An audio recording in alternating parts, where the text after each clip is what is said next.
parole de Dieu nous dit ceci. Avant d'arriver dans... Je vais vous lire dans Actes chapitre 1. Mais je veux aussi vous rappeler quelque chose que nous avons souvent lu. Donc je ne vais pas le relire aujourd'hui. C'est qu'un jour, Dieu a parlé à un homme qui s'appelait Jérémie. Et il lui a dit, Jérémie, avant même de te façonner dans le ventre de ta mère, je te connaissais. Et je t'ai appelé pour être un prophète. Et cette phrase est significative parce qu'elle veut dire quelque chose. Elle veut dire que Dieu a un plan pour chaque individu qui naît sur terre. Personne n'est ici par hasard ou par erreur. Dieu a un plan pour chaque individu qui naît sur terre. Et il vous envoie sur la terre et il a quelque chose de précis concernant votre vie. Et parfois, ce qu'il a pour votre vie ne correspond pas à ce que vous avez pensé ou ce que vous avez été éduqué à imaginer ou penser. Pensez-y, Moïse, il a grandi en ayant une idée de ce qu'il allait être. Mais ce n'était pas du tout l'idée de Dieu. Et il a été déçu en essayant d'être ce qu'il n'était pas censé être. Ou certainement pas de cette manière-là. Qu'est-ce qui s'est passé? Il s'est retrouvé de l'autre côté du désert. Jusqu'au jour où Dieu a trouvé qu'il était prêt, il est venu dire, mais maintenant Moïse, on va y aller. Moïse a non. Ah non, on voit quelqu'un d'autre. Ah non. Et Dieu a insisté. Dieu a insisté. Pensez à David. Il était destiné à être berger. Et un jour, Dieu a fait irruption dans sa vie. Il a dit, non, tu ne seras pas berger, tu seras roi. Alléluia. Pensez à Saül, l'apôtre Paul. Il était phariséen. C'était toute sa vie. Destiné à être persécuteur des chrétiens, dans sa pensée. Jésus a fait irruption dans sa vie et il a changé le cours de son existence. Je veux que quelqu'un comprenne la nécessité de saisir sa destinée et de laisser Dieu le conduire là où il est censé être. Quel que soit l'âge que vous avez aujourd'hui, ce n'est jamais trop tard. Amen. Pour changer de direction. Amen. Et pour prendre la bonne direction. Amen. Je pense à un homme qui s'appelait Amos. Amos, il n'était pas du tout dans la prophétie. Et un jour, Dieu est venu le chercher et l'en a fait prophète. Et c'était un homme déjà assez installé dans son métier. Quelqu'un doit être ouvert à ce que Dieu veut lui montrer. Et quelqu'un doit courir. Et nous avons vu que la volonté de Dieu, c'est la volonté cosmique de Dieu, le plan de Dieu, millénaire, le plan de Dieu pour la fin des temps, le plan de Dieu pour l'humanité, qui est immuable. La volonté de Dieu, le plan de Dieu, la destinée, c'est le plan de Dieu pour chaque personne qui vient à Christ. Ce que je viens de vous dire, que toute personne qui vient à Jésus et qui veut courir, peut courir. Parce que Dieu lui a donné le moyen. Ceux qui veulent être longs, ils vont être longs. Mais ne vous laissez pas ralentir par des gens qui ne veulent pas avancer. Nécessaire d'identifier. Il y a des gens qui sont des amis, mais qui ont leur place. Quand il s'agit des choses de Dieu, on n'est plus amis. Parce qu'on ne va pas au même rythme. Et on ne veut pas la même chose. Alléluia. Mais le plan de Dieu, la destinée de Dieu pour chaque chrétien, c'est que chaque personne qui vient à Christ, qui tourne les regards vers lui, qui croit en lui, soit sauvée. Et la vie éternelle. C'est immuable, c'est un plan qui est immuable. Ça va se faire, c'est immuable. Vous venez à Christ, vous lui donnez votre vie, vous serez sauvé. Mais il y a ce plan individuel dont nous avons parlé. Ce que Dieu a dit à Jérémie, ce que Jésus est venu annoncer à Paul. Il a rencontré Paul. Paul était sur le chemin pour aller persécuter les chrétiens. Et Jésus l'a rencontré, il a arrêté net. Il a changé complètement la direction de sa vie. Mais est-ce que vous savez qu'il fallait qu'il accepte? Ça ne lui a pas été imposé. Il a décidé d'accepter. Il a accepté, il s'est jeté dedans. Quelqu'un va se jeter dedans. Amen. Quand Jésus quittait la terre, il nous a dit ce que nous sommes censés faire. Il y a un plan général qui est celui de l'Église. Il a dit, allez et faites des nations des disciples. Il n'a pas dit, allez assister au culte et recevez la bénédiction. Il a dit, allez et faites des nations des disciples. Ça, c'est le plan de Dieu qui s'applique à chaque enfant de Dieu. Et si nous ne voulons pas avoir des regrets à la fin de notre vie, nous avons intérêt à nous appliquer, à commencer à faire des disciples. Annoncer l'évangile, partager la parole, faire des disciples. Chaque enfant de Dieu, dites chaque enfant de Dieu. Chaque enfant de Dieu. Vous êtes né de nouveau, vous avez tout de suite une responsabilité. De gagner des âmes et de faire des disciples. Ce n'est pas facultatif. Ce n'est pas pour les pasteurs, les évangélistes, pendant que les autres assistent au culte et reçoivent la bénédiction. Et c'est une des raisons pour lesquelles beaucoup de chrétiens n'ont pas la victoire dans leur vie, parce qu'ils vivent dans la désobéissance au mandat que Jésus a donné. Le 6 et le 7 avril, c'est encore une fois le week-end prophétique. La journée de samedi et le dimanche matin. Ce sera un temps dans la parole de Dieu, ce sera un temps pour entendre la voix du Saint-Esprit. Dieu parle aujourd'hui et il change les vies. Je vous invite à nous rejoindre le 6 et le 7 avril pour le week-end prophétique. Shalom.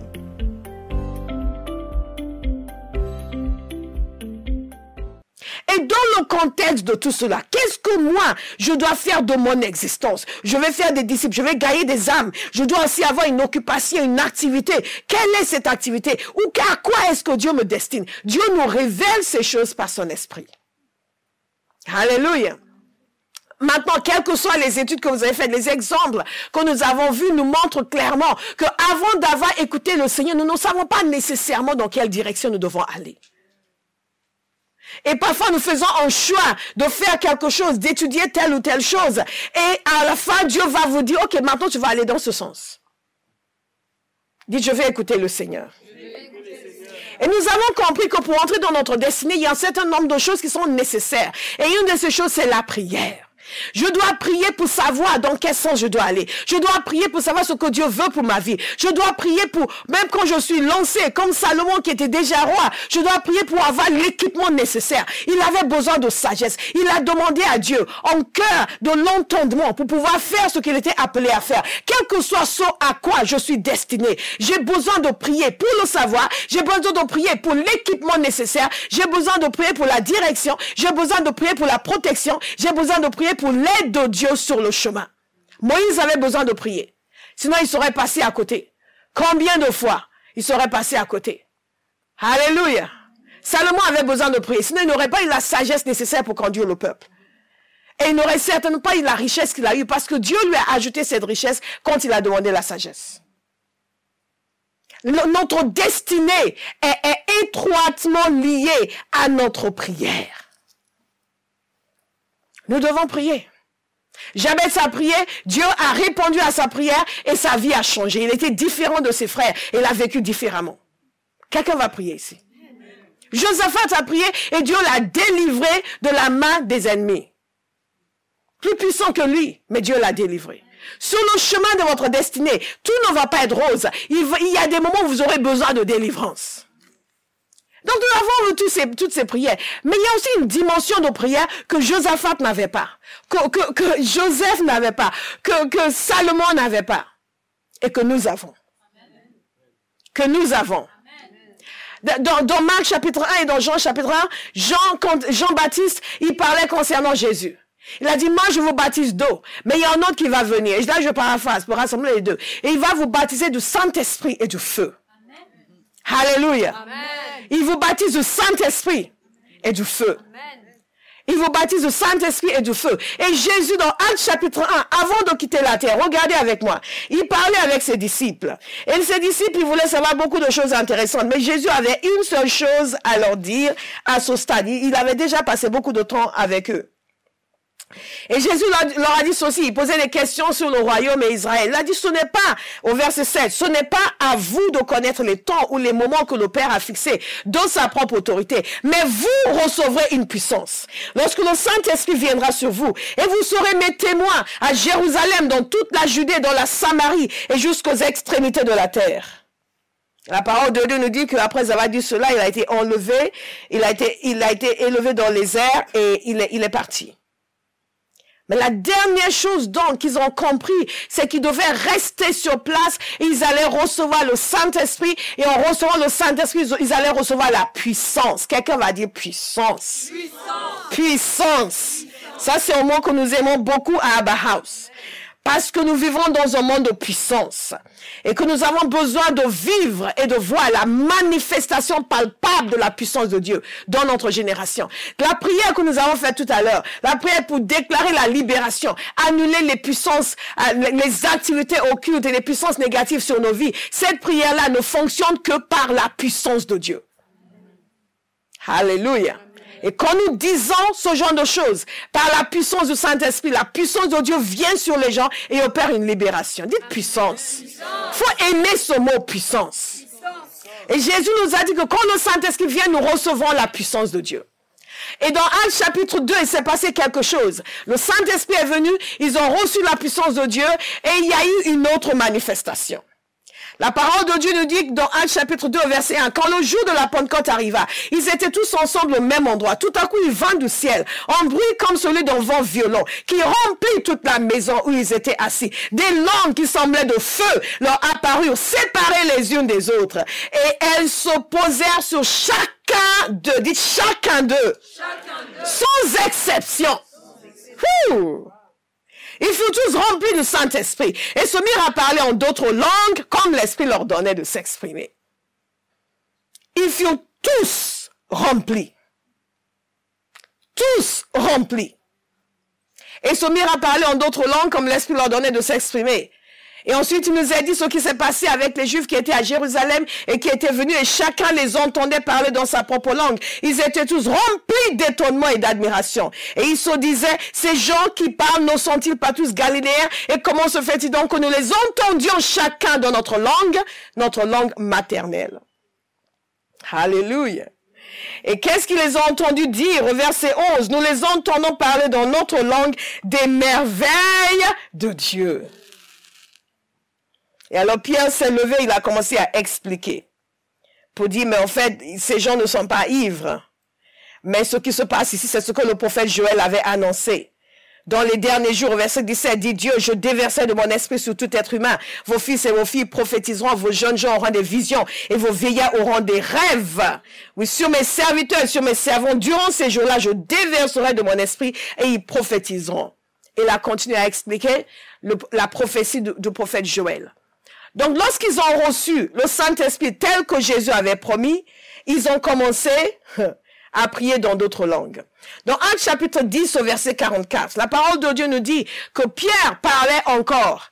Vous connaissez l'histoire. Corneille a envoyé chercher Pierre parce qu'il a été mandaté par le Seigneur pour que Pierre vienne lui annoncer l'évangile.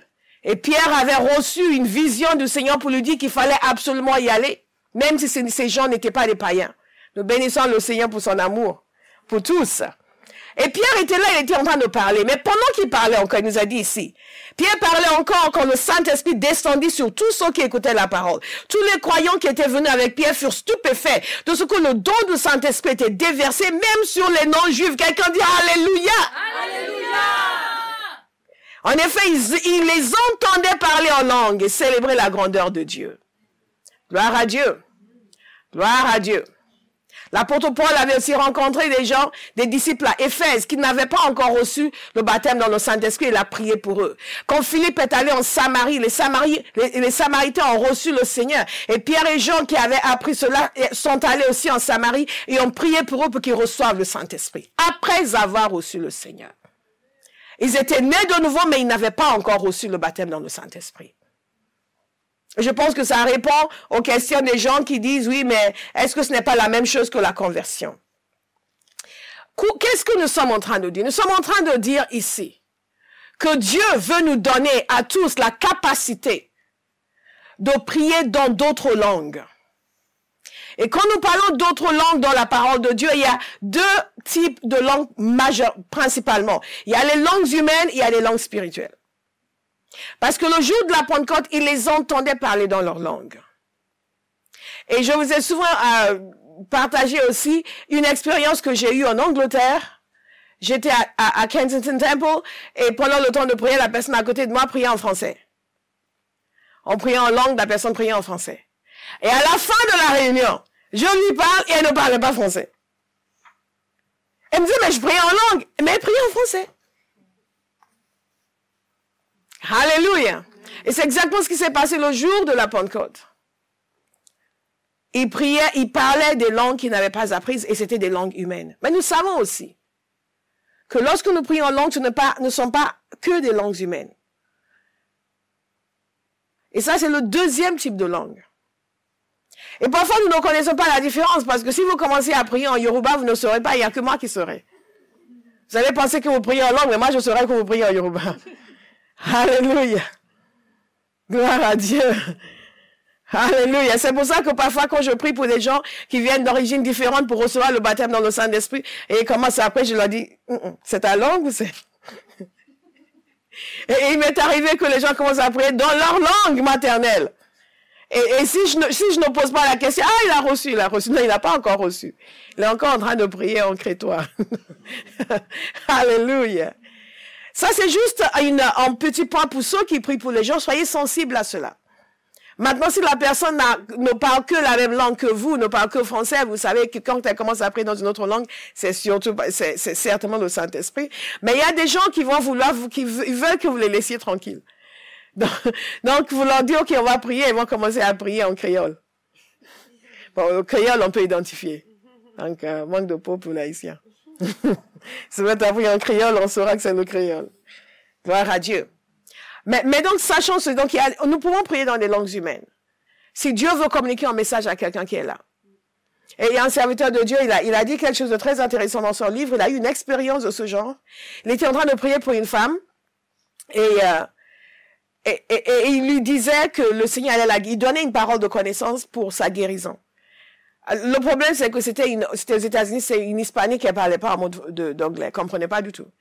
Et tout d'un coup, il a dit qu'il a senti avec puissance des langues sorties de lui. Et il lui parlait en langue.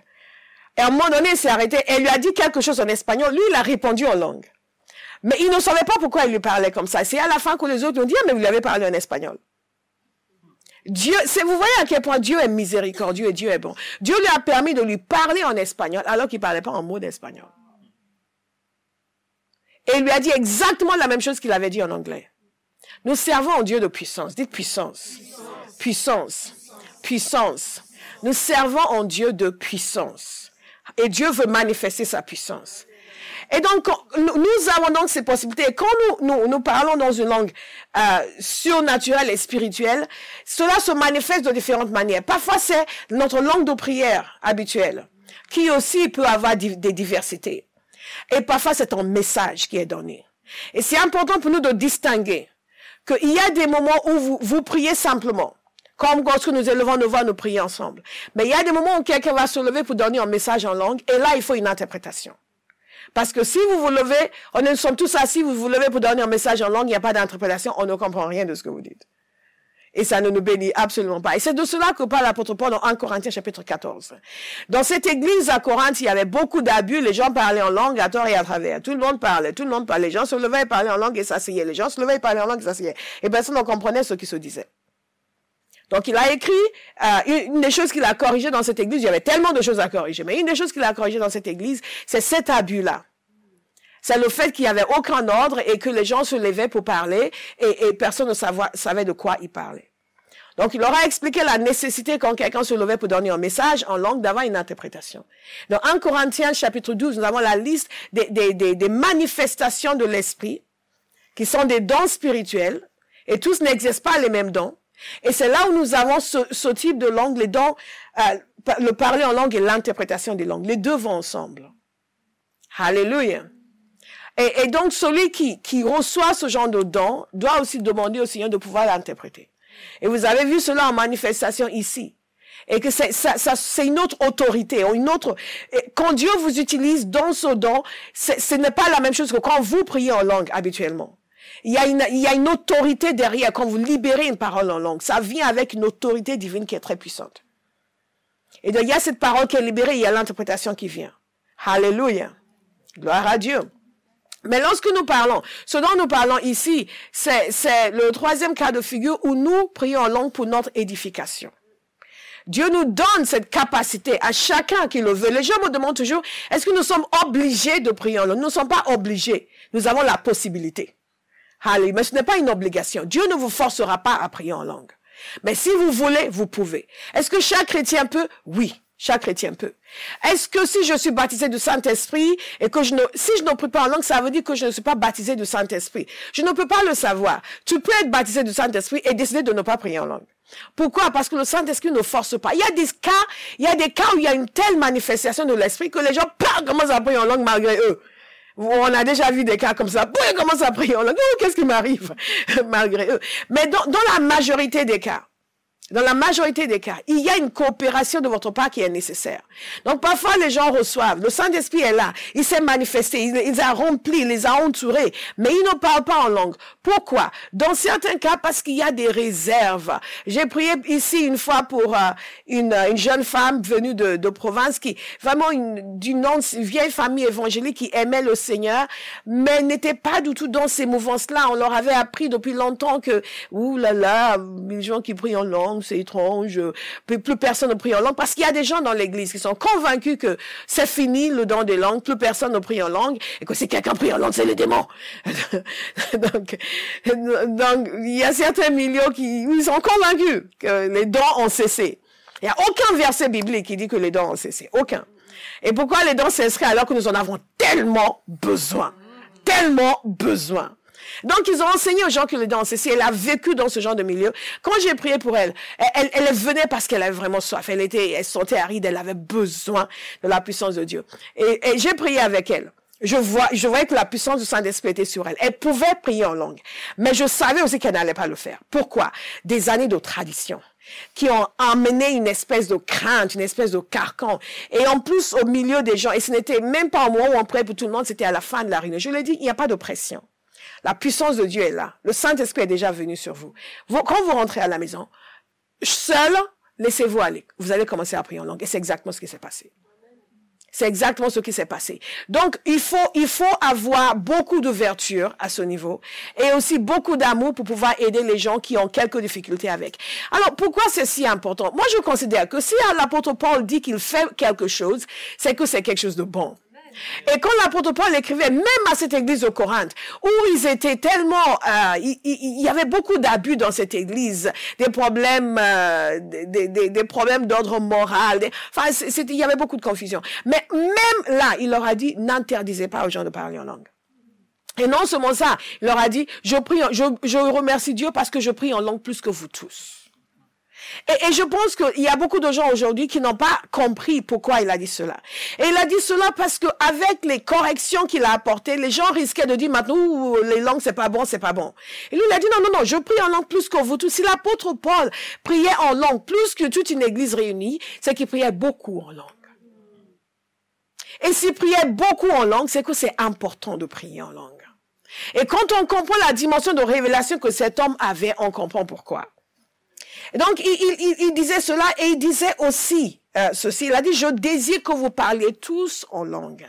Et ça pour leur dire que je ne viens pas vous dire arrêtez de parler en langue. Je viens juste corriger certaines erreurs qui se font ici. Lisez 1 Corinthiens 14, vous allez comprendre cela.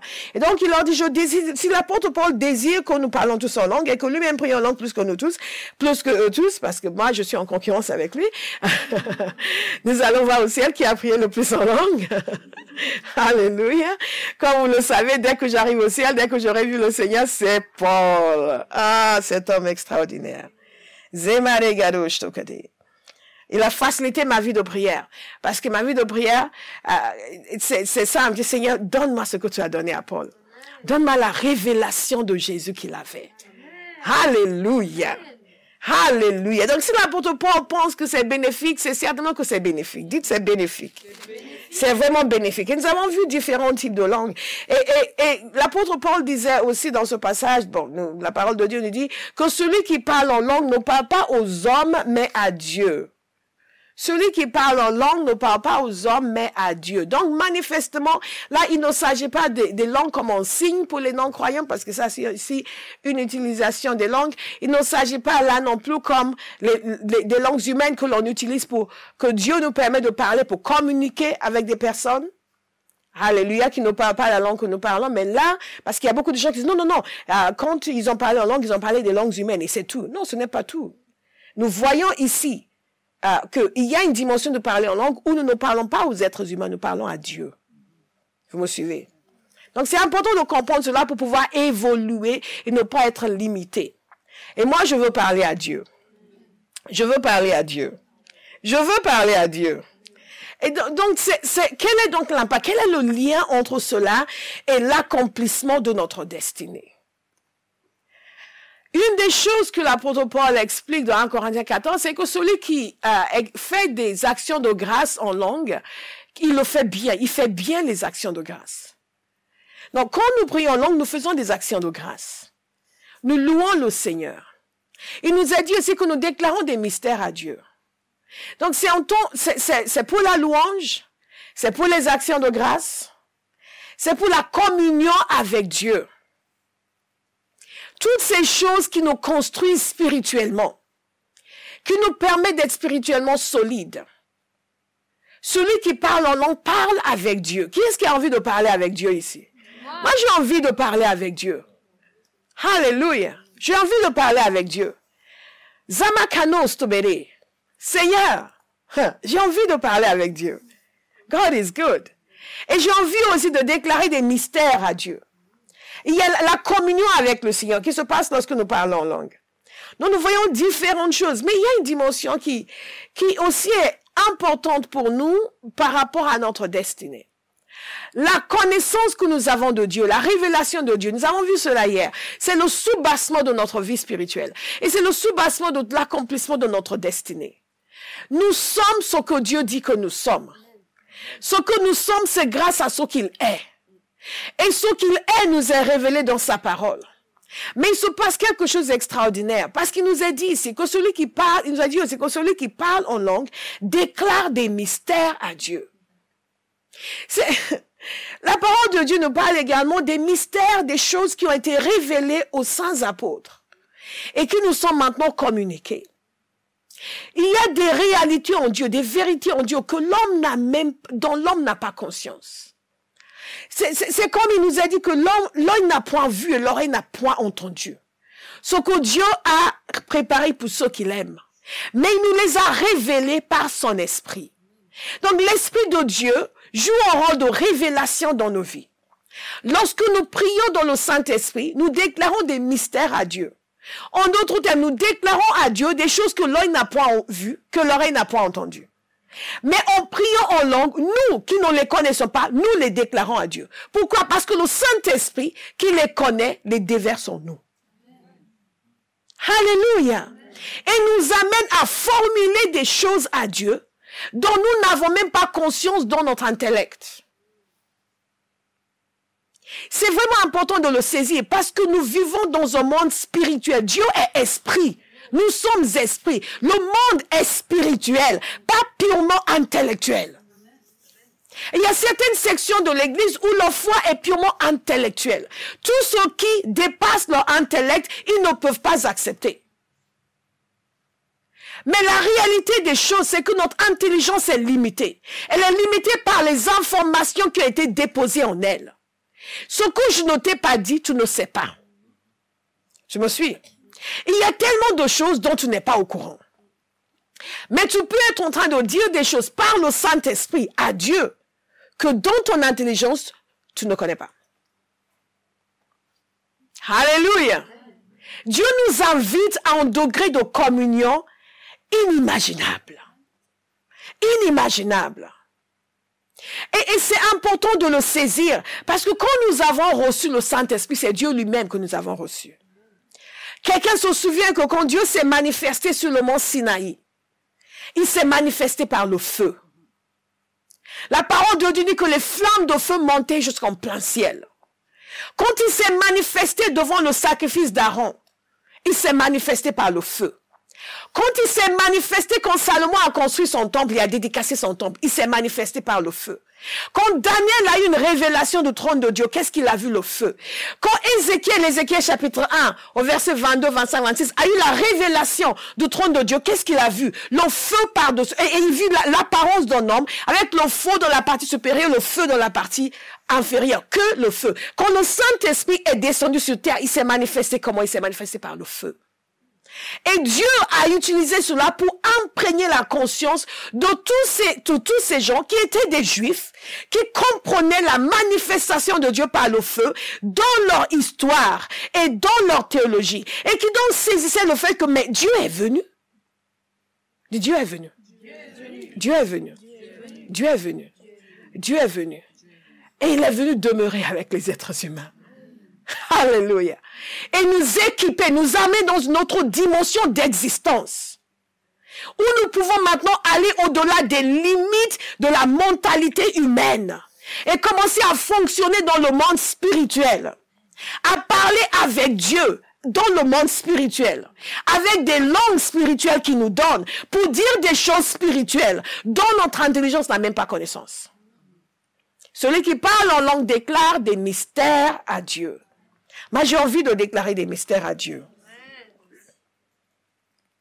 Et c'est intéressant parce que le Saint-Esprit est celui-là qui nous révèle les choses qui sont au-delà de la pensée humaine. Ce que l'œil n'a point vu, que l'oreille n'a point entendu.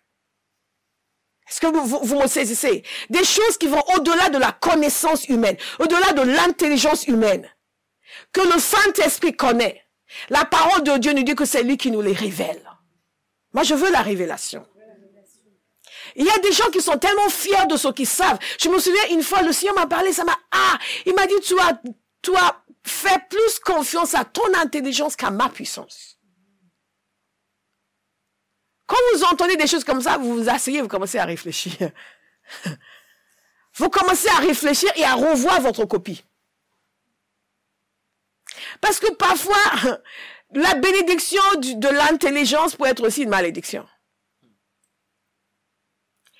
Parce que quand vous avez la capacité de raisonner, de trouver des solutions, que vous savez que vous pouvez raisonner et trouver quelque chose, parfois vous vous fiez trop à votre intelligence. Et pas assez à ce que le Saint-Esprit peut vous communiquer. Sur le chemin de votre destinée, vous devez être établi dans la révélation de qui est votre Dieu. Et cette révélation ne vient que par l'action du Saint-Esprit qui vivifie la parole que vous avez reçue. Vous pouvez lire un passage longtemps. Mais quand le Saint-Esprit commence à vous agiter, vous commencez à voir clairement ce qui est dans ce passage. Et c'est comme si on déversait de l'eau sur vous. Quelque chose commence à être activé à l'intérieur de vous. Le 6 et le 7 avril, c'est encore une fois le week-end prophétique. La journée de samedi et le dimanche matin. Ce sera un temps dans la parole de Dieu, ce sera un temps pour entendre la voix du Saint-Esprit. Dieu parle aujourd'hui et il change les vies. Je vous invite à nous rejoindre le 6 et le 7 avril pour le week-end prophétique. Shalom.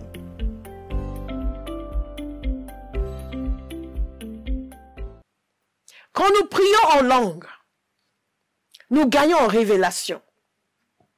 Quand vous priez en langue, la parole de Dieu devient plus vivante pour vous. Dieu devient plus réel et plus concret. Et quand nous déclarons des mystères à Dieu, qu'est-ce qui se passe? Nous nous laissons aussi conduire dans la compréhension des mystères que nous déclarons. Alléluia. Alléluia. Quelqu'un est toujours en train d'essayer de comprendre ce que je suis en train de dire. Et quelque part, on peut commencer à imaginer comment se fait-il que cet apôtre Paul avait autant de révélations. Bien sûr, il était choisi. Mais nous pouvons être choisis sans avoir des révélations. Nous pouvons être choisis. Si nous sommes choisis et que nous ne faisons pas ce qu'il faut, il y a tellement de gens que j'ai connus il y a 20 ans qui avaient l'appel de Dieu sur leur vie et ils n'ont toujours pas bougé de là où ils sont. Parce qu'il y a quelque chose que moi je vais faire. Et cet homme priait énormément en langue. Et nous allons beaucoup prier en langue. Amen. Parce que nous aussi nous voulons la révélation. Amen. Nous aussi nous voulons comprendre les choses de Dieu. Ces choses qui nous sont révélées par le Saint-Esprit. Plus nous prions en langue, plus nous entrons en communion avec le Saint-Esprit. Et plus nous sommes en mesure de saisir les choses de Dieu. Quelqu'un m'a dit, je reçois. Je reçois la révélation de la parole de Dieu. Je reçois la révélation de la pensée de Dieu. Je reçois la révélation de ma place dans la pensée de Dieu. Alléluia. Amen.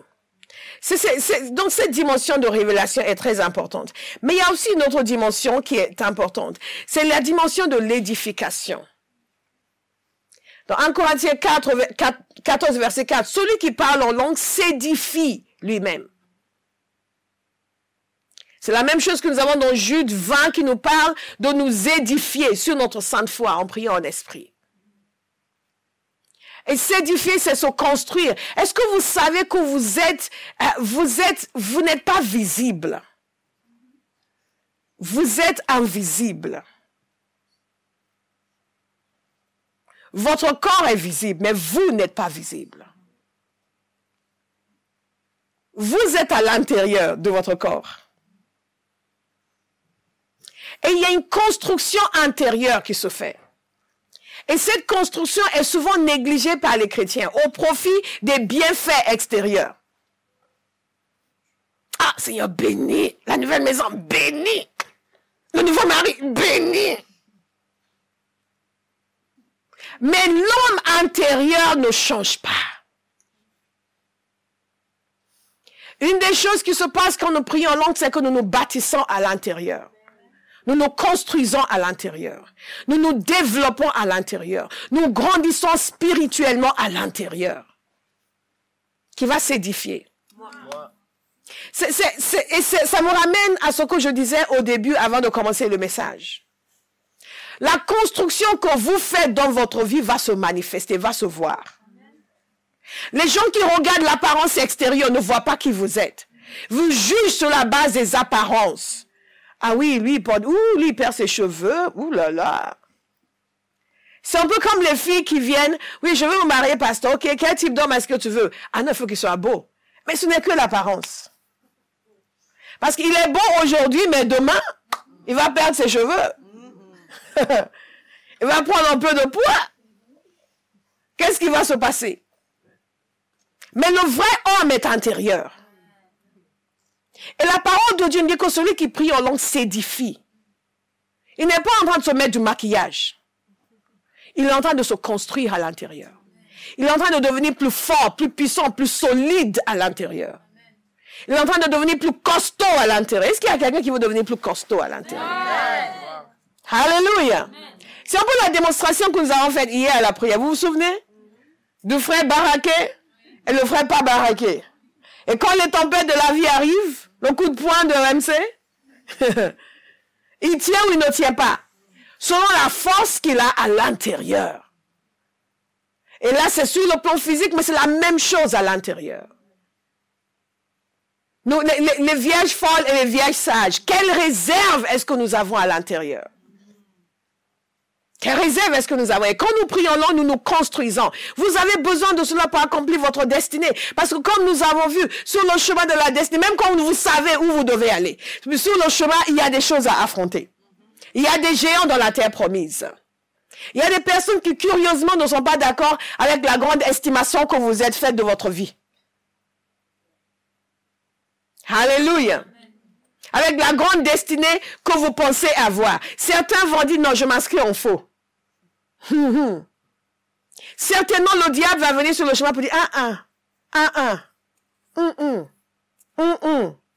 non, j'ai arrêté ton père, je vais t'arrêter toi aussi.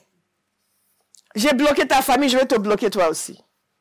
Et quelqu'un doit avoir une édification de le Saint-Esprit à l'intérieur de lui qui l'amène à dire, il n'en est pas question. Il n'en est pas question. Il n'en est pas question. Il n'en est pas question. J'ai une destination. Et rien ne va m'arrêter. Personne ne va m'arrêter.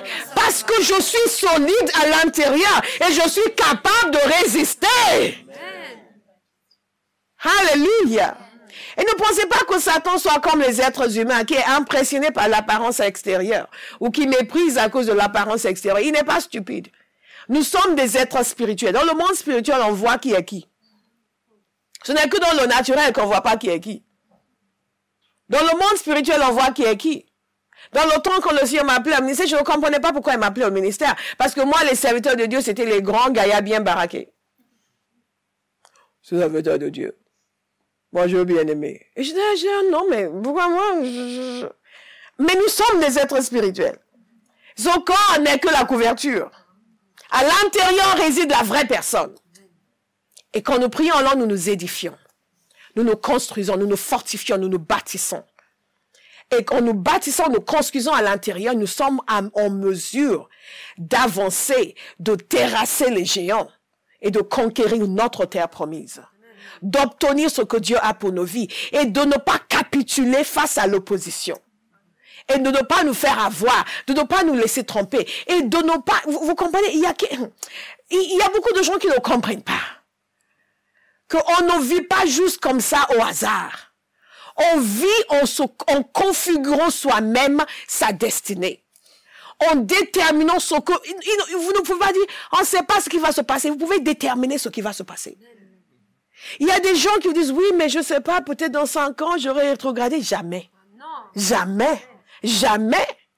Jamais. Ah, mais c'est pas qui va tenir. Je sais qui va tenir. Moi. Ah. Je sais qui va tenir, moi. Parce que la parole de Dieu nous a montré comment tenir. C'est-à-dire, celui qui prie en langue s'édifie, donc je vais m'édifier. Je vais prier en langue. Je vais m'édifier. Je me réveille le matin, je me réveille la nuit. Au lieu de me réveiller et d'aller aux toilettes, oh, c'est trop difficile, la vie, c'est compliqué. Quelle heure? Il est 3 heures du matin. Oh, Seigneur, j'ai mal partout, j'ai mal au dos, j'ai mal aux yeux. Oh, Seigneur, c'est quoi cette vie? Non! Non! Non! Non! Non! Non! Non! 3 heures du matin, vous êtes réveillés. Satan vient, la vie est dure. Quelle vie est dure? Ta vie est dure, la mienne est bien. Alléluia. Satan vient dire, ouais, tu sais, c'est pas évident. C'est sûr que c'est pas évident pour toi. Parce qu'on connaît ta destination. Quant à moi, je suis né de Dieu. La vie de Dieu est en moi. Et vous commencez à prier en langue. Vous vous édifiez. Dites, je vais m'édifier. On continue. Il y a des gens qui sont baptisés du Saint-Esprit, qui prient un peu en langue et qui s'en servent, mais avec parcimonie. Comme s'il fallait payer à chaque fois qu'ils s'en servaient. Avec parcimonie. Et quand on dit, on va prier en langue, ils ont du mal à sortir quelque chose parce que ça fait longtemps. Ça fait longtemps. Il ne nous a pas été donné pour nous donner une activité religieuse en plus. Il nous a été donné parce que nous en avons besoin. La puissance pour dominer, la puissance pour triompher, la puissance pour faire les œuvres de Jésus, nous recevons par le Saint-Esprit. Qui va prier en langue? En abondance. Comme l'apôtre Paul. Beaucoup. Beaucoup, beaucoup, beaucoup, beaucoup. Le jour comme la nuit. Le jour comme la nuit. Le jour comme la nuit. Alléluia. Vous priez en langue en continu. Un jour, vous allez vous rendre compte que vos craintes ont disparu. Que vos angoisses ont disparu. Parce que vous vous êtes édifiés. Et au fur et à mesure que vous êtes devenus bon à l'intérieur, et des choses qui s'accrochaient à vous disparaissent. Ce sera le témoignage de quelqu'un ici. Sur le chemin de votre destinée, ça vous aide de prier en langue. Parce que ça vous permet d'être fortifié. Ça vous permet d'avoir du repos. Il y a un autre point qui est très important par rapport à notre destinée, la prière en langue, c'est la direction. La direction divine. Vous dites, mais quel est le lien entre le fait de prier en langue et recevoir la direction divine? Le lien est très fort. Parce que nous savons que le Saint-Esprit est celui qui nous conduit. Jésus a dit qu'il va nous... Déjà, même en parlant de révélation, et qu'il allait nous montrer les choses à venir. Vous vous souvenez? Qu'il allait nous montrer les choses à venir. Les choses à venir. Qu'il allait prendre les choses qui étaient à lui et il allait nous les donner. La révélation. Et donc, quand vous priez en langue, qu'est-ce qui se passe? Vous vous engagez avec le Saint-Esprit.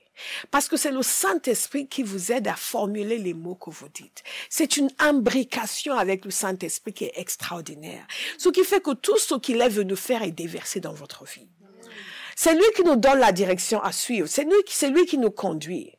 La parole de Dieu nous dit clairement que celui qui est conduit par le Saint-Esprit. Vous voyez, nous sommes censés être conduits par le Saint-Esprit. Donc, quand vous priez en langue, qu'est-ce qui se passe? Vous allez vous rendre compte, vous allez en faire l'expérience, si vous ne faites pas encore cette expérience, que il y a des choses que Dieu va vous montrer. Par exemple, l'apôtre Paul dit dans 1 Corinthiens 14, verset 13, que celui qui parle en langue prie afin de pouvoir interpréter. Vous me suivez? Afin de pouvoir interpréter. Et même vos langues personnelles, priez pour pouvoir interpréter quand Dieu veut que vous sachiez de quoi vous priez. Vous me suivez? Il y a des fois où Dieu nous donne la direction de cette manière-là. Vous priez en langue, au bout d'un moment, vous commencez, ça se passe différemment pour différentes personnes. Mais au bout d'un moment, vous commencez à parler en français. Par exemple. Moi, je commence à parler en anglais. Et vous commencez à dire des choses que vous n'aviez pas prévu de dire. Vous commencez à prophétiser littéralement. Vous commencez à dire des solutions à des situations. Des situations qui avant vous posaient problème. Et vous, il faut que je prie, il faut que le Seigneur me montre, parce que je ne sais pas quoi faire. Et au bout d'un moment, quand vous priez en langue, au bout d'un moment, quand Dieu vous fait cette grâce, vous commencez à dire, bon, ok, là, il y a ça, il y a ça, il y a ça, je fais ça, ça, ça et ça. Paf! Solution. Direction divine. Parfois, c'est simplement que vous allez commencer à prier en français ce que vous aviez prié en langue. Et vous le savez pourquoi? Parce que ça sort différemment, ça sort avec une autorité, et une sérénité, et une assurance. Et vous n'êtes pas en train de chercher vos mots, vous êtes juste en train de dire, comme si on faisait une dictée, que quelqu'un vous disait quelque chose et que vous les répétiez. Est-ce que vous me suivez? Dieu est puissant. Dis, Dieu est puissant. Dieu est puissant. Nous sommes invités à vivre de manière spirituelle. Amen. Dites spirituelle. Spirituel. Nous sommes trop charnels, nous les chrétiens.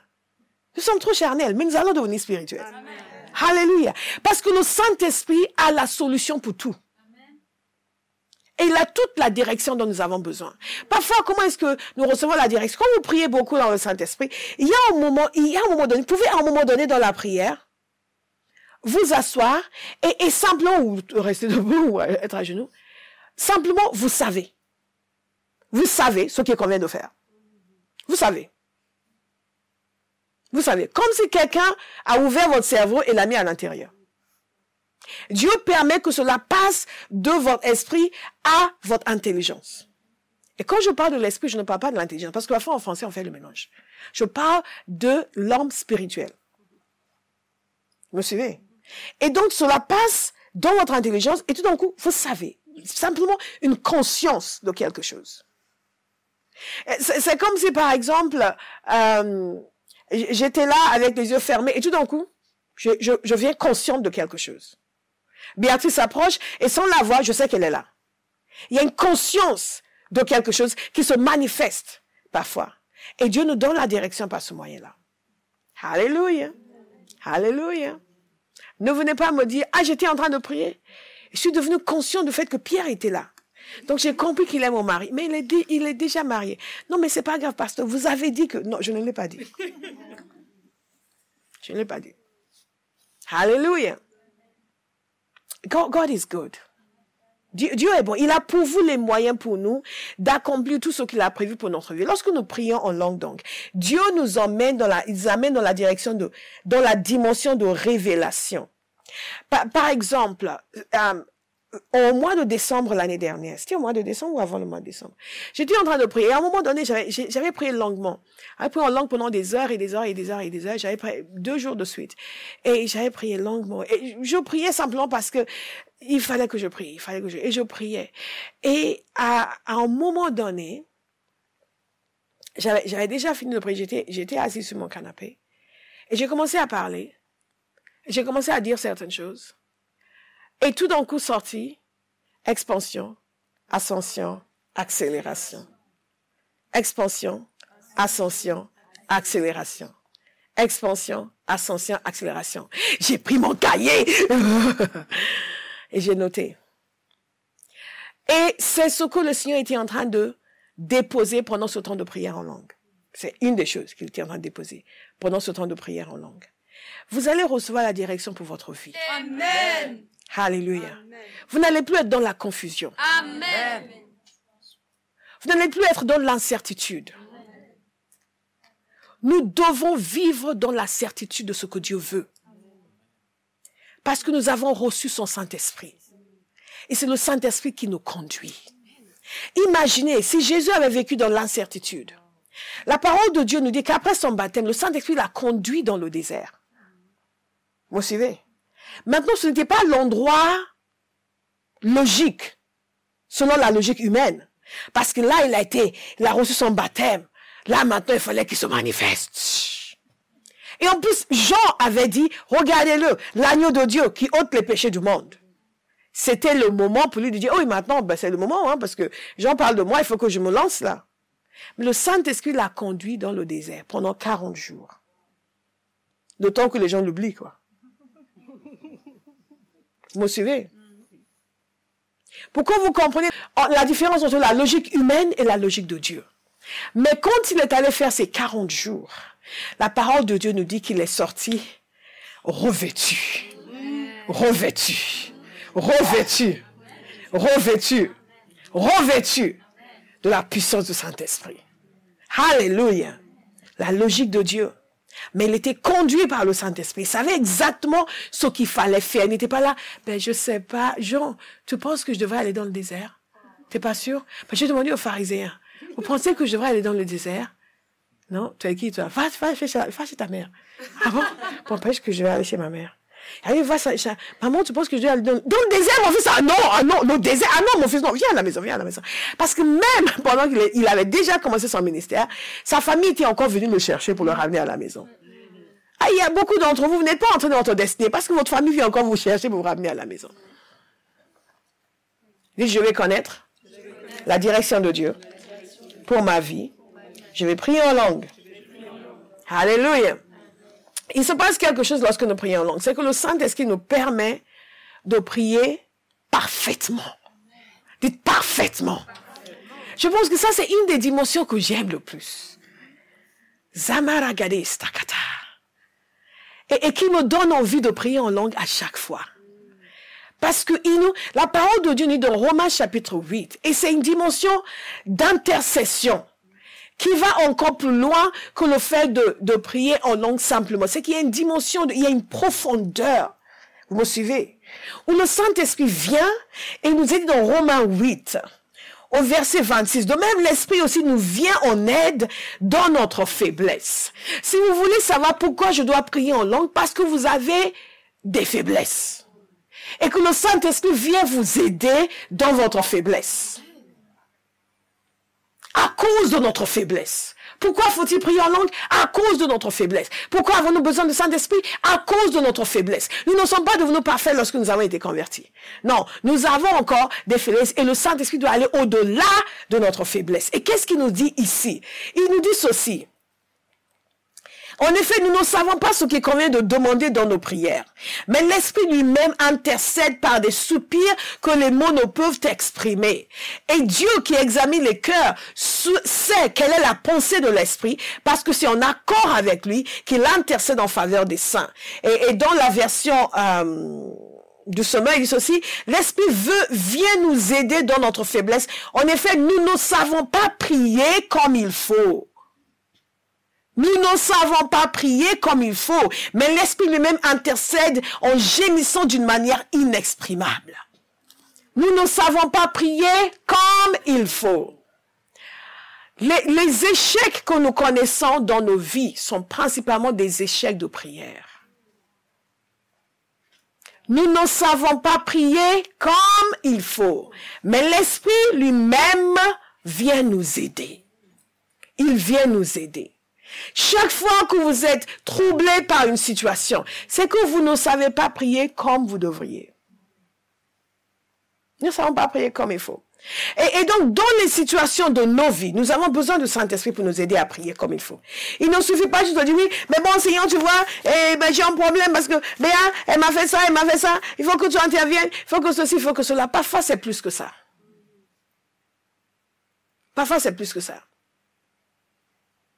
Du fait d'exercer la fonction de prophète et de recevoir des révélations de la part du Seigneur concernant la vie des gens, je prends la mesure de ce passage et du fait que nous ne savons vraiment pas. Nous ne savons vraiment pas. Tellement de choses que nous ne savons pas, même sur nous-mêmes. Même sur nous-mêmes. Et c'est pour ça que parfois, quand les gens viennent, vous leur dites, bon, ok, vous voulez l'après, pourquoi? Et vous dites, il ne suffit pas de les écouter, il faut écouter le Saint-Esprit. Parce que parfois, ils ne vous disent pas tout, et parfois, ils ne savent même pas tout. Ils ne savent même pas tout. Ils pensent que le problème, c'est ça, ça et ça, mais ce n'est pas ça du tout. C'est venu d'ailleurs. Donc, quand vous priez, n'assommez pas le Seigneur avec beaucoup de paroles.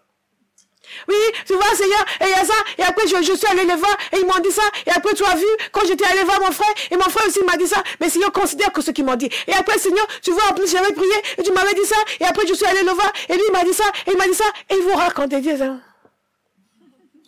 Oh. C'est là qu'il ne sommeille pas, il ne dort pas. Mais... Dieu sait comment nous devons prier pour chaque situation. Non seulement il sait comment nous devons prier pour chaque situation, il sait aussi des choses pour lesquelles nous devons prier que nous ne connaissons pas. Il est conscient des choses dont nous ne sommes pas conscients. Il voit les choses que nous ne voyons pas. Je me souviens une fois, je me tenais en cet endroit même et j'avais déclaré que nous allions prier. Nous avons passé ce samedi-là à prier pour l'église. Le Seigneur m'avait parlé dans la semaine. Il m'avait montré le fait qu'il y avait un problème de prière pour l'église. Et je me sentis en danger. J'avais senti en danger immédiat. Qu'est-ce qui se passe quand vous priez beaucoup en langue? C'est que vous devenez sensible au Saint-Esprit. Et nous avons prié, et nous avons prié, et nous avons prié, et nous avons prié. Et la semaine suivante, il s'est passé quelque chose qui aurait pu causer beaucoup de problèmes dans l'église. Beaucoup. Beaucoup. Mais avant ça, le Saint-Esprit m'avait prévenu. Vous me suivez? Il nous permet d'intercéder pour des situations que nous ne connaissons pas. Vous pouvez sauver la vie des gens autour de vous. Parce que vous laissez le Saint-Esprit vous aider à prier. Et vous commencez à prier, vous pouvez intercéder. Une fois, j'ai prié, intercédé. Certains connaissent cette histoire, mais j'ai tellement prié, je ne sais, c'est qu'est-ce qui se passe? Et j'avais ce fardeau sur moi, et je gémissais, et je priais en langue. Ah, les gazons, et je gémissais, je priais en langue. Et après, paf, j'ai eu la victoire. Quelques jours après, j'ai eu les informations comme quoi mon frère aîné avait fait un accident de voiture, où personne ne comprenait comment il était sorti vivant de cette voiture. C'était tellement sérieux que mon père a fait une action de grâce à l'église. Est-ce que vous me suivez? Et quand j'ai appris la nouvelle, le Saint-Esprit a témoigné de mon cœur que c'était pour ça que je priais. Sur le chemin de votre destinée, il y a des situations qui vont se produire où vous aurez besoin de prier sérieusement. Et il y a des situations que vous allez éviter également, parce que vous aurez prié sérieusement. Et le Saint-Esprit va vous aider à prier, même pour des choses qui ne se sont pas encore produites, et que vous ne connaissez pas, mais qui risquent de mettre en péril votre destinée. Il y a quelques années de cela, j'étais allé au Portugal, pour des cours de portugais. Et j'étais revenu à Paris. Et quand je suis revenu à Paris, j'étais saisie par la prière, des gémissements. Et ce passage de Romains 8, des jours entiers. Des jours entiers. C'était, et quand je ne priais pas activement, je priais quand même. Parce que ce fardeau était sur moi. Même quand j'avais de la visite, ma famille était venue d'Angleterre, et je donnais à manger aux enfants, mais... Et c'était on continue, on continue, on continue, on continue, on continue, on continue, on continue. Ma nièce qui était petite à l'époque avec moi, Auntie, why you did...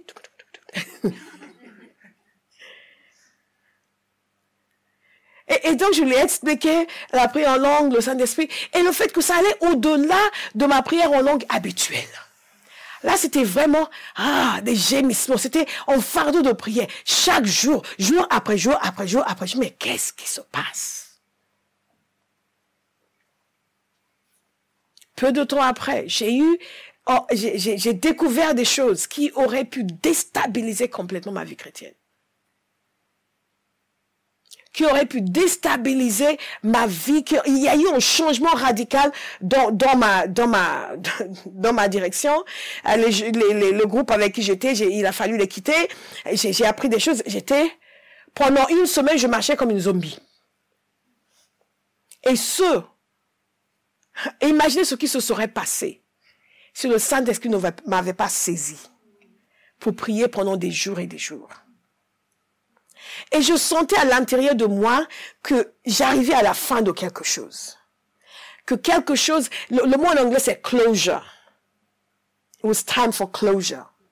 Mais de quoi il s'agissait, je ne savais pas. Et je me souviens, je faisais une conférence avec certains collègues qui me disaient, mais qu'est-ce que tu as? Qu'est-ce que tu as? On t'a jamais vu comme ça, qu'est-ce que tu as? Ça a duré presque 2 semaines. Je me suis dit, mon Dieu. Et même après cela, Dieu a continué à travailler en moi. Et je me suis dit, si je n'avais pas prié,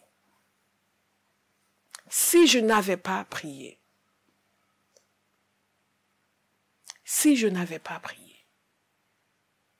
Il y a beaucoup de gens aujourd'hui qui souffrent de certaines situations. Ils disent, oui, c'est parce qu'il s'est passé ça. Vous vous rendez compte, vous vous rendez compte, vous vous rendez compte. Non, le Saint-Esprit nous aide à prier. Nous ne savons pas ce qui convient de prier. Il nous aide. Soyons sensibles au Saint-Esprit. Ne soyons pas de ceux-là qui ne prient que quand ils voient un problème. Il faut prier pour tuer dans l'œuf certaines situations qui viennent pour détruire votre destinée. Je vous assure, en sortant de cette situation, j'étais déterminée de ne plus jamais m'investir dans une église.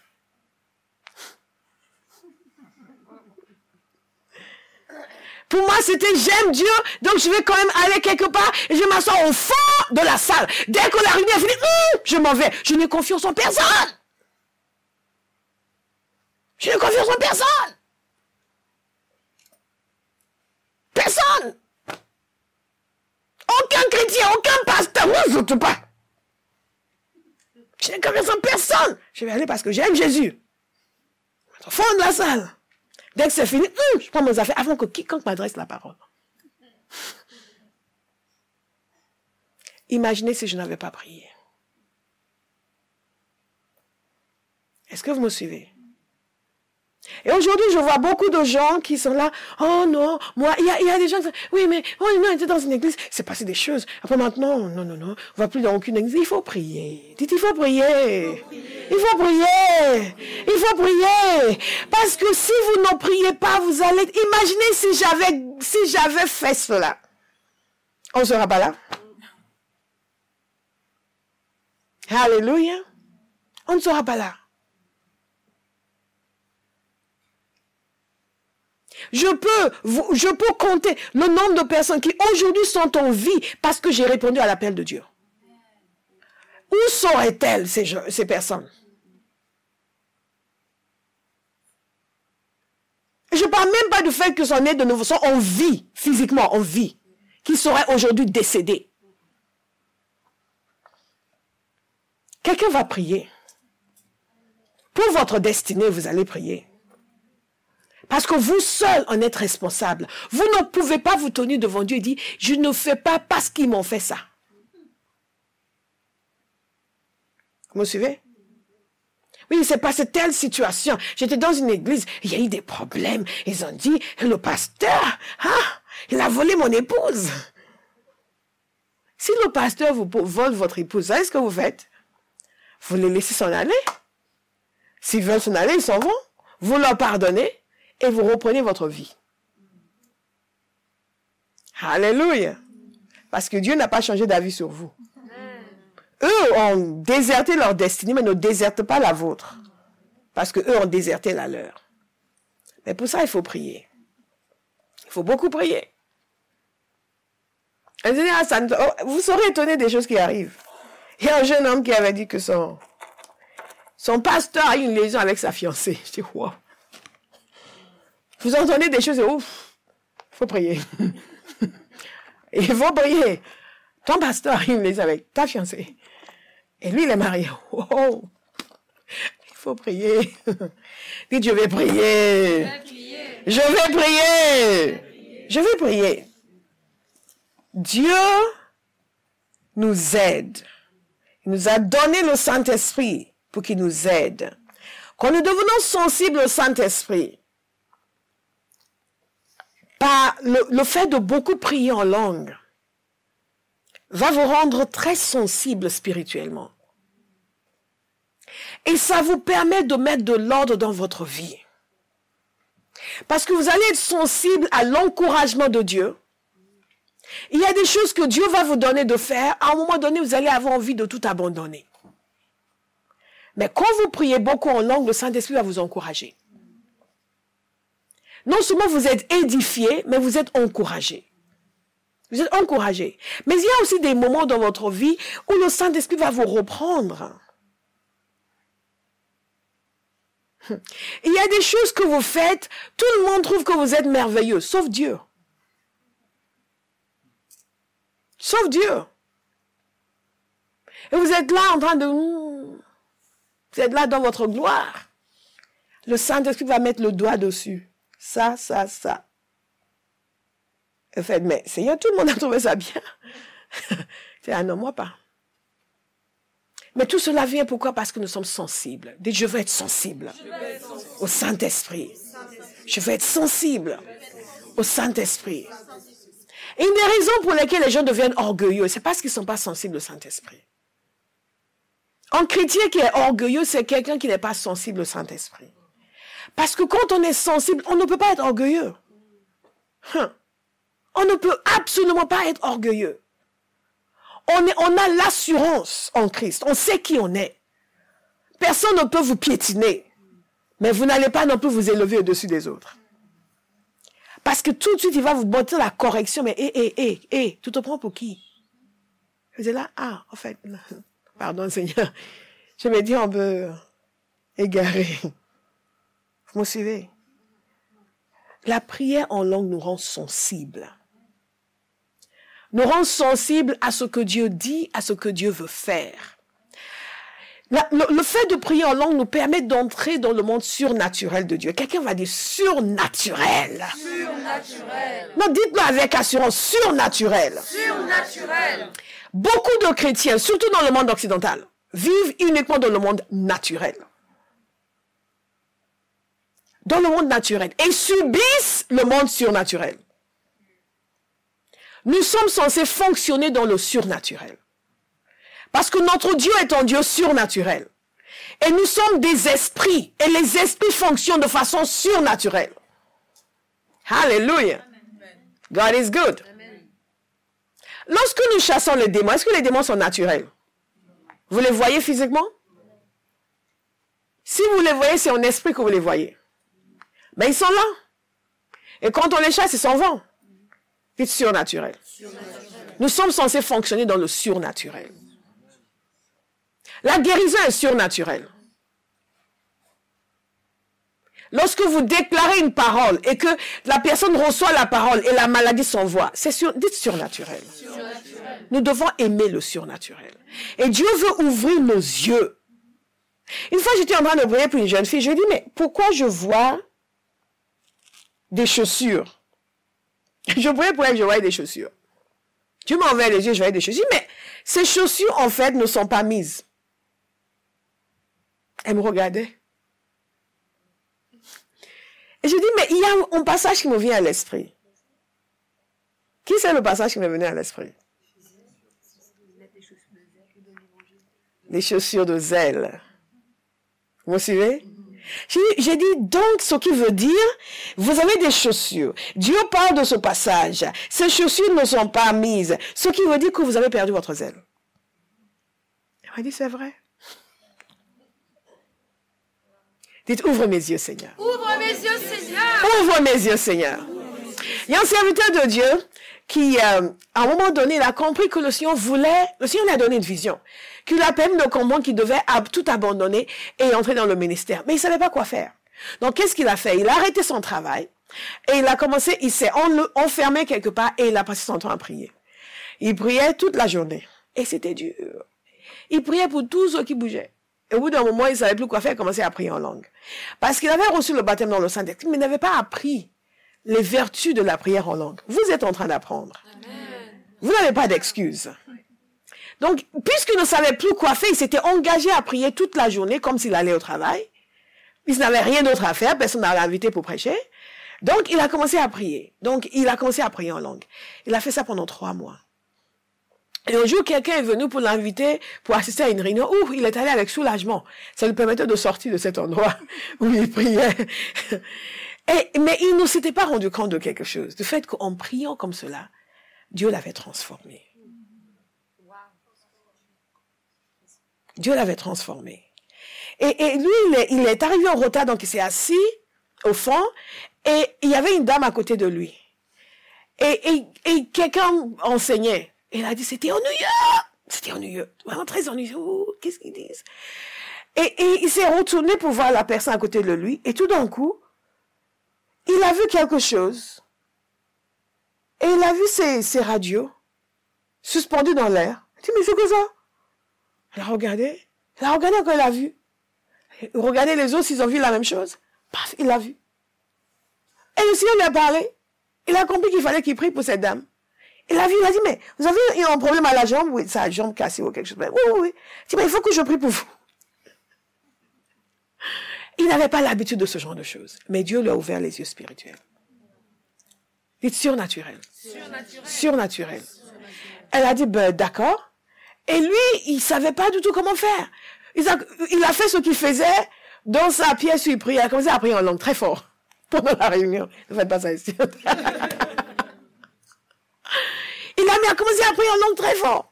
Mais il n'a pas regardé. Il n'a pas vu la femme avait une jambe plus courte que l'autre. Et dès qu'il a commencé à prier, parce qu'il faisait tellement de bruit, les gens autour ont regardé.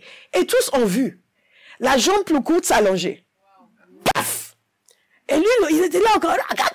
Il n'a pas regardé. Il était tellement intimidé par ce qu'il avait fait. Et les autres étaient là, wow, dans l'émerveillement. Mais quand il a commencé à prier, la personne qui enseignait a dit à quelqu'un, il faut arrêter ça, il faut aller arrêter ça. Et donc la personne qui est venue arrêter était là au moment où la jambe a poussé. Elle était là, ah! Il ne l'a pas arrêté. Donc finalement, il s'est rendu compte que la femme était totalement et complètement guérie. Donc après la réunion, ils sont tous allés ils avaient un repas et ils ne l'ont pas invité. Donc il est rentré chez lui tranquille, il dit, waouh, il était émerveillé, qu'est-ce qui s'est passé?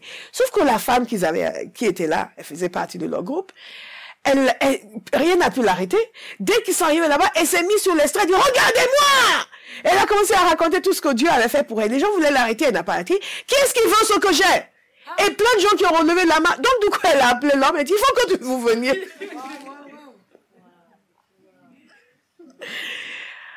Pourquoi? Parce qu'il a prié en langue.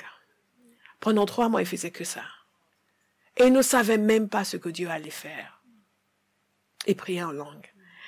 Et donc, le Seigneur lui avait parlé, il lui a dit clairement qu'il fallait qu'ils aillent dans l'auditorium de l'église. Et quand lui, il y a une femme qui est venue vers cette femme qui faisait ses déclarations, puis elle était malade et voulait la guérison.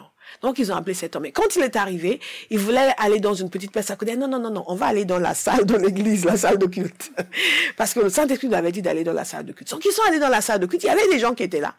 Et il a commencé, et tout d'un coup, il a commencé à parler. Le Saint-Esprit est venu sur lui, il a commencé à parler. Il voulait l'arrêter, mais rien à faire. Un homme qui a passé 3 mois à prier en langue. Essayez de l'arrêter. Quelqu'un va beaucoup prier en langue. Amen. Quelqu'un va beaucoup prier en langue. J'ai dit beaucoup. Hein. Vous dites amen, c'est que vous allez le faire. Amen. Beaucoup prier en langue. Nous allons entrer naturellement dans le surnaturel. Vous savez, l'Église essaye. Nous savons que les gens doivent être guéris, donc nous essayons qu'ils soient guéris. Nous savons que les gens, on doit recevoir des paroles prophétiques, on essaye d'avoir des paroles prophétiques. Vous savez, il y a des fois, vous priez tellement, ça coule dessous, ça coule. Vous n'essayez même pas d'entendre, vous entendez. Vous ne faites aucun effort, vous entendez. Alléluia. Et donc, le résultat, c'est que cette soirée-là, il a demandé qui veut recevoir le baptême dans le Saint-Esprit. Plein de jeunes se sont avancés. Les anciens voulaient les arrêter parce que ce n'était pas leur style. Mais Dieu les a touchés puissamment. Parce qu'un homme, et quand il est parti de là, le Seigneur lui a dit qu'il était tombé sur... C'est comme il était en trébuchant, il est tombé sur une vérité. C'est que quand on prie en langue, on s'édifie. Et quand on s'édifie, on entre dans le surnaturel. Est-ce que vous me suivez? Qui va entrer dans le surnaturel? Wow. Nous allons entrer dans le surnaturel. Parce que partout où nous allons, les gens ont besoin d'être touchés par Dieu. Et ça fait partie de votre destinée. Alléluia. Ça fait partie de votre destinée. God is good. Et le dernier point que j'aimerais vous donner aujourd'hui, c'est que lorsque nous prions en langue, nous sommes davantage en mesure de triompher des forces des ténèbres. La victoire est déjà gagnée par Jésus. Alléluia. La victoire est déjà gagnée par Jésus. Mais est-ce que vous savez que ça n'empêche pas que les chrétiens aient encore des problèmes avec Satan? Mais quand vous vous édifiez en priant en langue, vous devenez fort à l'intérieur. Vous n'êtes plus facilement intimidé par le diable. Il vient vous donner un mauvais rêve. Vous ne vous réveillez pas en pleurant. Vous vous réveillez en lançant vos missiles. Alléluia. Et vous arrivez à un point d'édification que même dans le rêve, alors que avant vous étiez pourchassé, vous commencez à les pourchasser. Dans votre rêve. Et n'oubliez pas ce que je vous dis à chaque fois. Quand vous faites un mauvais rêve, que vous réveillez, priez et dites, Seigneur, que je me rendorme. Que je retourne les tabasser. Est-ce que vous me suivez? Un enfant de Dieu doit être coriace. Et Dieu veut une nouvelle génération de chrétiens hardis qui ne se laissent pas faire. Alléluia. Et en priant, on ne se dit pas, j'essaie d'être courageux, j'essaie. Priez en langue. Méditez la parole de Dieu et priez en langue. Vous allez être fortifiés à l'intérieur. Vous serez étonnés. Comme je disais à ceux qui étaient là hier, vous allez avoir des réactions qui vont vous étonner. Vous allez dire des choses qui vont vous étonner. Vous allez affronter le diable de manière... Vous-même, vous serez étonné. Mais quelque chose s'est passé à l'intérieur. Alléluia. La parole de Dieu nous dit, fortifiez-vous dans le Seigneur. Résistez au diable. Et il s'enfuira loin de vous. Si vous êtes encore... priez beaucoup en langue. Méditez la parole, confessez-la et priez en langue. Priez non-stop. Priez jusqu'à vous endormir en priant. Vous vous réveillez en priant et vous continuez. Vous demandez, Seigneur, mets un esprit de prière sur moi. Que je prie non-stop. Et quand vous êtes là et que vous n'êtes pas en train de dire, mais pourquoi je ne prie pas? Vous commencez à prier. Vous dites pas, oui, mais je ne peux quand même pas prier tout le temps. Et pourquoi pas? Hein? Avant, vous médisiez tout le temps. Maintenant, vous pouvez prier tout le temps. Tout le monde fait, bah moi. Alléluia. Vous êtes seul à la maison, qu'est-ce qui vous empêche de prier en langue? Non, parce que je fais le matin quand je prie. Non, tu n'es pas sérieux. Dites tout le temps. Beaucoup, abondamment, nous nous fortifions. Nous devenons une terreur pour le monde des ténèbres. Alléluia. C'est comme, les démons savent qui est qui. Hein? Vous vous souvenez des démons qui avaient tabassé le fils de Sheva? 7 fils de Sheva. Ils les ont tabassés. Ils les ont tellement battus, des pauvres. Ils sont partis sans leurs vêtements. Satan est méchant. Ils leur ont dit, mais vous êtes qui, vous? Non, Paul en connaît. Jésus, Paul, mais vous, Satan ne vous fera plus jamais ça. Amen. Il va dire, Annabelle, je connais. Oui, je connais Annabelle, je connais. Je connais. Quelqu'un va prier en langue. Quelqu'un va prier en langue. Et vous savez, nous ne parlons pas aux démons en langue. Nous parlons à Dieu. Mais nous déclarons des mystères en langue. Nous faisons des proclamations qui font fuir les ténèbres. Alléluia. Il y a un serviteur de Dieu nigérien que j'aime beaucoup. Il avait parlé une fois, il était invité par un de ses fils spirituels pour prêcher dans son église. Et dans cette église, se trouve dans un endroit où il y a beaucoup de gens dans l'occultisme. Et ils avaient dit au pasteur, vous savez, ils lui ont dit combien d'églises étaient venues avant lui et qu'ils les ont tous chassés. Et donc vous aussi, vous n'allez pas durer. Il y avait 3 hommes qui les menaçaient, des caïds de l'occultisme. et quand ce serviteur de Dieu est arrivé, et il n'a pas parlé avec eux, il a juste fait des proclamations en langue. Il a fait ses proclamations.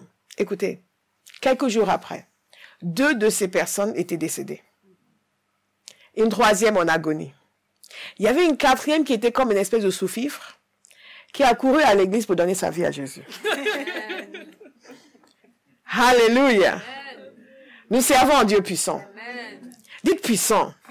Puissant. Puissant. Puissant. Puissant. Quand nous prions en langue, nous entrons dans cette dimension de la puissance de Dieu. Jésus a dit, vous recevrez une puissance. Le Saint-Esprit survenant sur vous. Et vous serez mes témoins.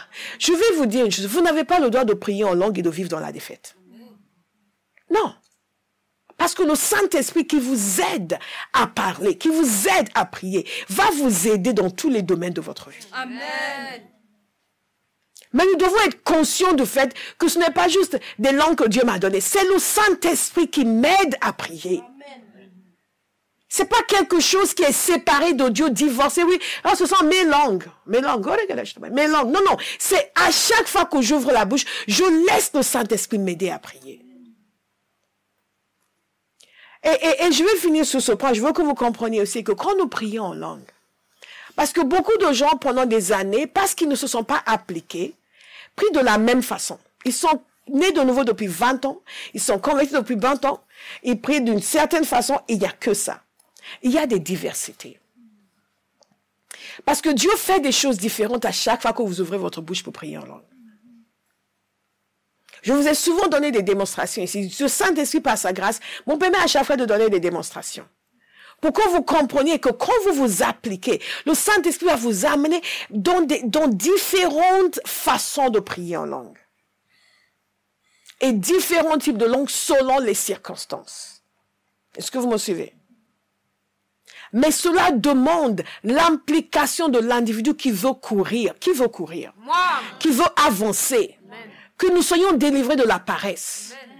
Nous avons quelque chose donné par Dieu qui va nous permettre de triompher dans la vie. Nous nous gardons dans notre poche et nous continuons à nous plaindre de la difficulté de la vie et de l'échec. Alléluia. Oui, mais j'ai pris en langue 1 heure aujourd'hui. Ok, demain fait 2 heures. Ah! Mais tu parles pendant 2 heures, non? Oui, en langue pendant 2 heures. Tu passes 3 heures au téléphone avec Philippine. Le jour où quelqu'un va venir à Barras qui s'appelle Philippine, je vais devoir changer le prénom. Tu parles 3 heures au téléphone avec Philippine. Parle 3 heures avec Dieu. Vous priez en langue pendant 3 heures. Vous allez sentir la différence. Spirituellement, vous êtes rafraîchi. Vous êtes rafraîchi, vous êtes léger. Il y a des choses qui vous ont quitté. Des oppressions qui vont disparaître. Il y a une dimension de prière en langue. Vous continuez, vous faites, écoute, c'est ma vie, c'est ma langue, je m'en sers pour Dieu. Et vous priez en langue toute la journée. Et le lendemain, toute la journée. Et le lendemain, toute la journée. Au lieu de partir au Baléares, partez parler en langue. Prenez une pièce, enfermez-vous avec Dieu et priez. Toute la journée. Vous êtes un peu fatigué, vous prenez de l'eau, vous pouvez même manger, pas besoin d'être en jeûne même. J'étais en jeûne, je ne pouvais pas parler. Non, ok, mangez, pour que vous puissiez parler. Toute la journée. Si vous êtes un peu fatigué, alors je vous dormez pas toute la journée. Et vous continuez. Écoutez, faites ça pendant 1 semaine. Votre vie va changer. Amen. Il n'y a aucun obstacle qui va rester. Mais nous sommes trop paresseux. Et c'est pasteur, ancien d'huile. Posez les mains sur moi, que ma vie change. J'ai tellement vu des gens venir, Dieu les bénit, quelque chose change. Et pour le reste, ils ne veulent pas s'impliquer non plus. Il faut que ce soit pasteur. Non, c'est vous. Dites, c'est moi. J'ai reçu le Saint-Esprit. Et je vais prier en langue. Comme si ma vie en dépendait. Et ma vie va changer. Au nom de Jésus. Quand Dieu nous donne la capacité de prier en langue, nous n'avons plus d'excuses. Le feu est déjà descendu. J'ai déjà reçu le feu. J'ai reçu le feu. J'ai reçu le feu. J'ai reçu le feu. Et donc vous devenez puissant contre les forces des ténèbres. La parole, la prière en langue. La parole, la prière en langue. La parole, la prière en langue. La parole, la prière en langue. Et tous les démons de votre famille vont demander où se cacher. Demain, vous dites, c'est fini, on n'en veut plus ici, c'est trop chaud.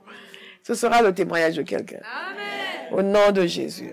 Nous laissons Dieu nous amener dans ces diversités. Nous laissons Dieu nous amener à nous exprimer de façon différente à chaque fois.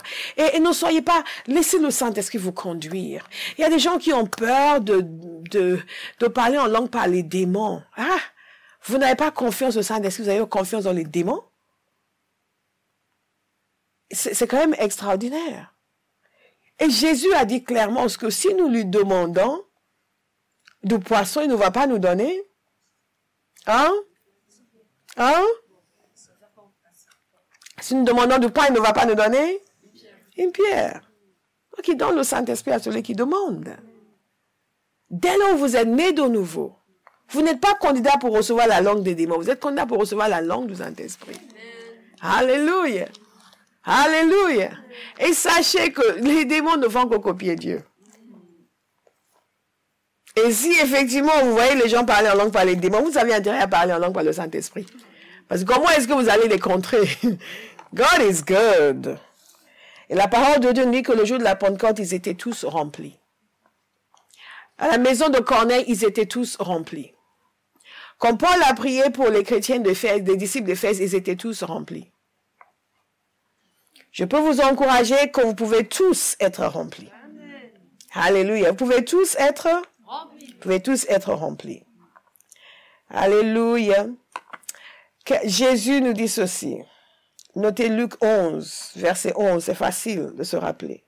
Quel père parmi vous donnera une pierre à son fils s'il lui demande du pain? Ou bien s'il demande un poisson, lui donnera-t-il un serpent au lieu d'un poisson? Ou bien s'il demande un œuf, lui donnera-t-il un scorpion? C'est donc mauvais comme vous l'êtes. Vous savez donner de bonnes choses à vos enfants. Le Père Céleste donnera d'autant plus volontiers le Saint-Esprit à ceux qui le lui demandent. Alléluia. Alléluia. Alléluia.